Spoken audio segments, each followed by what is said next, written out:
संकल्प मिथिला मंच न्यूज द्वारा प्रायोजित संकल्प किराना एवं फूड आइटम, गुणवत्ता एवं सेवा हमारा उद्देश्य, फ्री होम डिलीवरी। बस एक कॉल, हमारे रिप्रेजेंटेटिव आपके घर। नमस्कार, मिथिला मंच न्यूज में आपका स्वागत है। मैं हूं मनोज और लगातार हम बता रहे हैं कि दरभंगा के जो 10 विधानसभा हैं उसमें महागठबंधन और एनडीए दोनों की स्थिति हम खासकर ग्राउंड जीरो पर हमने आज रिपोर्टिंग की है। बेनीपुर के उन गाँव में जहाँ लोग परेशान हैं, त्रस्त हैं।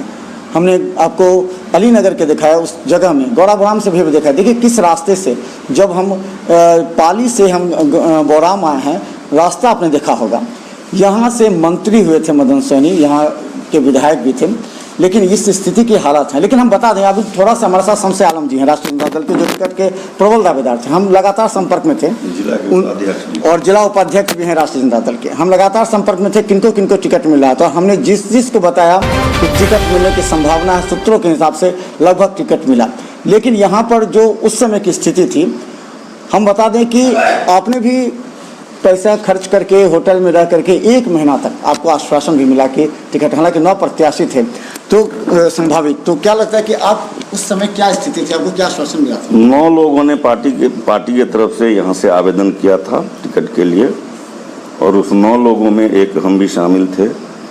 और कई दौर की बातचीत के बाद, पार्टी पार्लियामेंट्री बोर्ड की बैठक के बाद जो है वो सबसे पहले तो विकासशील इंसान पार्टी से इस सीट को मुक्त कराया गया, फिर कांग्रेस के दावा को ख़त्म किया गया, फिर बाद में राष्ट्रीय जनता दल के कोटे में ये सीट आई। तो 2 नाम फाइनल हुआ पार्लियामेंट्री बोर्ड में, एक मेरा नाम शमसे आलम और रतन कुमार तुलसी का पार्लियामेंट्री बोर्ड ने पास करके भेजा। भेजने के बाद फिर बाद में ये तय हुआ कि गोराबोराम जो है वहाँ से कोई ना कोई माइनॉरिटी ही लड़ेगा, इस सीट को अल्पसंख्यक बनाया गया। और उसके बाद जो है सो बाकी पीछे से जो नाम सब था वो 2-3 नाम सामने आया, और उसमें एक हम थे, एक डॉक्टर इफ्तिखार साहब थे, एक अफजल थे, अफजल जी जिनको आज टिकट मिला, जो प्रत्याशी हैं जो चुनाव मैदान में हैं।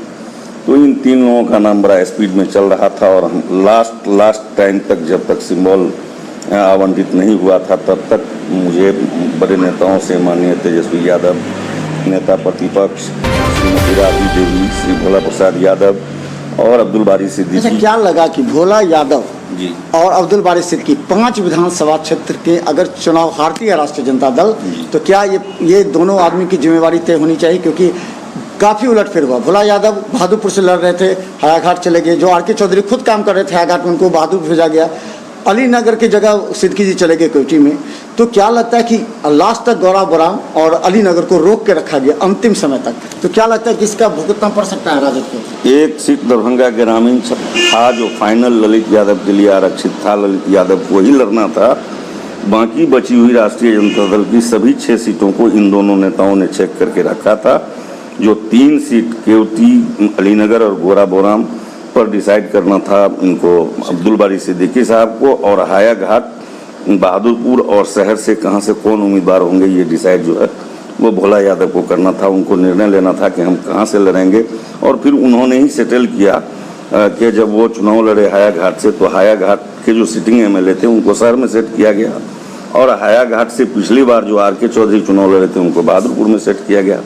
तो दोनों नेता 3-3 सीट को जो है वो बहुत दिनों तक मतलब लेकर के चलते रहे। लेकिन अब जो परिस्थिति है उसमें महागठबंधन के कोटे में जो 10 सीट है, 10 में से 3 कांग्रेस के कोटे में और 7 राष्ट्रीय जनता दल के कोटे में, उसमें आज तक के डेट में जो है वो 7 सीट बिल्कुल क्लियर है। 5 सीट RJD का और 2 सीट कांग्रेस का, जिसमें कांग्रेस बेनीपुर और कुशेश्वर जो है वो बहुत निर्णायक पर चल रही है। सवाल ये भी है कि लास्ट तक बहुत से ऐसे विक्षुब्ध थे, सबको तेजस्वी यादव या फिर वहाँ से आश्वासन मिला कि आपको कुछ को MLC या सरकार बनने के बाद आप लोग को पद दिया गया, जिसमें आप भी हैं, जिसमें ओम प्रकाश खेरिया हैं, जिसमें राम नरेश यादव हैं।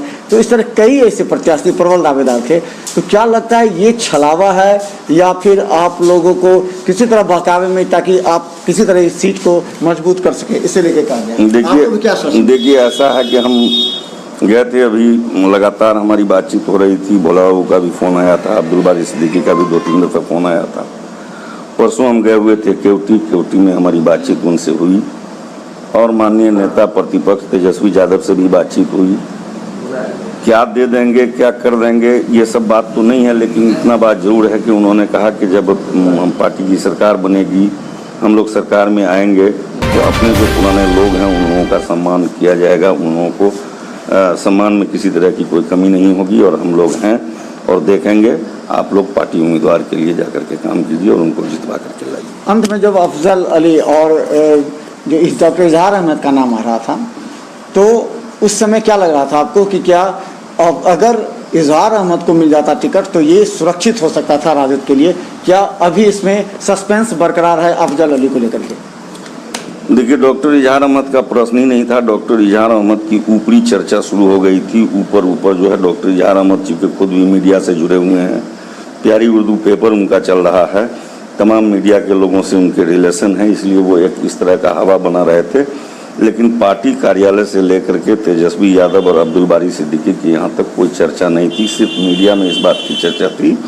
और जब डॉक्टर इजहार अहमद के संबंध में मेरे सामने में अब्दुल बारी सिद्दीकी के सामने जब चर्चा हुई तो अब्दुल बारी सिद्दीकी ने तुरंत गोरा यादव और राबी देवी से बात करके सिरे से इस बात को खारिज कर दिया कि गोरा बोना में बाहरी उम्मीदवार, बाहर से दूसरी दल से आए हुए उम्मीदवार को टिकट नहीं दिया जाएगा। टिकट वहाँ के लोकल जो पार्टी के पुराने कार्यकर्ता हैं उनको दिया जाएगा। ये मेरे सामने वो बोले। कितने संतुष्ट हैं आप? और क्योंकि आप लगातार अग्रसर रहे टिकट के लिए, तो राष्ट्रीय जनता दल में इस बार टिकट को लेकर के काफ़ी कंफ्यूजिंग स्थिति रही जिसका असर चुनाव में पड़ सकता है, तो आप कितने संतुष्ट हैं और आपका अगला कदम क्या होगा? देखिए, हमारी पार्टी का जो डिसीजन है वो सबसे बड़ा डिसीजन है। पार्टी के नेता, पार्टी उन लोगों की है, हम लोग उनके वर्कर हैं, कार्यकर्ता हैं और लंबे समय से 20-25 साल से इस पार्टी में हैं और आगे भी पार्टी के साथ चलने का इरादा है। इसलिए संतुष्ट और असंतुष्ट होने का, चूँकि हमको कुछ डिमांड करना है पार्टी से, कुछ लेना है पार्टी से, तो उन्हीं लीडरों से लेना है, उन्हीं लीडरों के माध्यम से मिलेगा। संगठन में जगह मिले या सरकार में जगह मिले या किसी कमेटी में जगह मिले तो ये वही देंगे, वही लोग देंगे और उन्हीं लोगों के आश्वासन पर। और जब पार्टी में रहना है, धर्मनिरपेक्षता की लड़ाई लड़ रहे हैं, यहाँ भारतीय जनता पार्टी जैसी सांप्रदायिक पार्टी के विरुद्ध हम लोगों ने जो एक स्टैंड बनाया है, जो एक प्लेटफॉर्म बनाया है, उसको इतनी आसानी से ध्वस्त तो नहीं होने देंगे हम। अंतिम सवाल, क्या लगता है जिस तरह मोहम्मद अली अशरफ फातमी के साथ अन्याय हुआ, जिसे सब लोग कहते हैं, क्या यहाँ भी राष्ट्रीय जनता दल के कई नेताओं के साथ अन्याय हुआ? तो राष्ट्रीय जनता दल क्या लगता है कि अब बदल गई है, विचारधारा बदल गई है? क्या लगता है कि फातमी के साथ? देखिए, फातमी साहब बहुत बड़े लीडर हैं और उनके संबंध में कोई ज़्यादा कमेंट करना मेरे लिए उचित नहीं है। ये फातमी साहब और लालू प्रसाद यादव के लेवल की बात है, इसलिए उस पर मेरा कोई कमेंट नहीं।